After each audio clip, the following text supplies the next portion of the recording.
Good Shepherd is one of the well-known images of Jesus.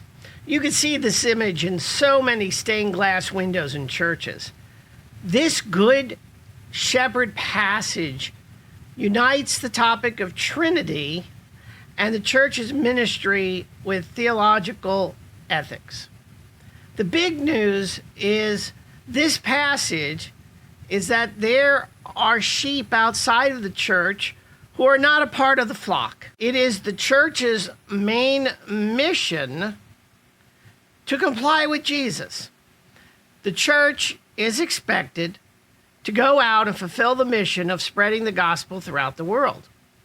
This gospel text develops a well-known theme from the Old Testament to the New Testament. The imagery of what a shepherd does is well developed in the Old Testament. The story of King David, once a shepherd who became king, is a common Sunday school lesson for children and a great story for adults to hear. When David was king, he was the shepherd for the Hebrew nation. That is why he is an echo of what Jesus did. David did wonderful things for his people. Jesus not only did outstanding things for his people in his day, but he continues to take care of us today. The Good Shepherd, Jesus Christ, laid down his life for us because he wanted to ensure that we understood God's message of the forgiveness of sin and the acceptance of all people into the family of God. Jesus leaves with his church with the task of searching for those who are not in the flock yet. All people of all nations and races are to be a part of the kingdom of heaven. Now, since Jesus cannot physically be with us, it becomes the church's task to continue the task of a mandate from Jesus. We are the hands and feet and ears and eyes for Jesus. We must continue his work as long as we can and pass that on to the next generation. Unfortunately, many of Jesus' churches have become social clubs for the membership. In many churches, if you are not a part of the biological, yes, I could say that, family that runs the church, you may not be accepted as a member of the church. Many churches are not friendly to strangers. And these people forget we are all kissing cousins because we can all trace our biology back to Noah. Every person who enters a church doors should be accepted as family because there are no matter how distant, I should say, that the relationship might be.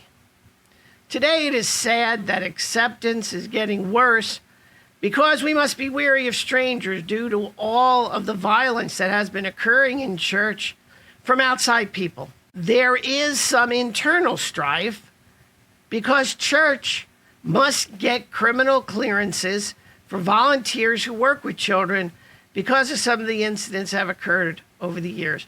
The church should be a safe place and a place to worship Jesus and a place of total acceptance.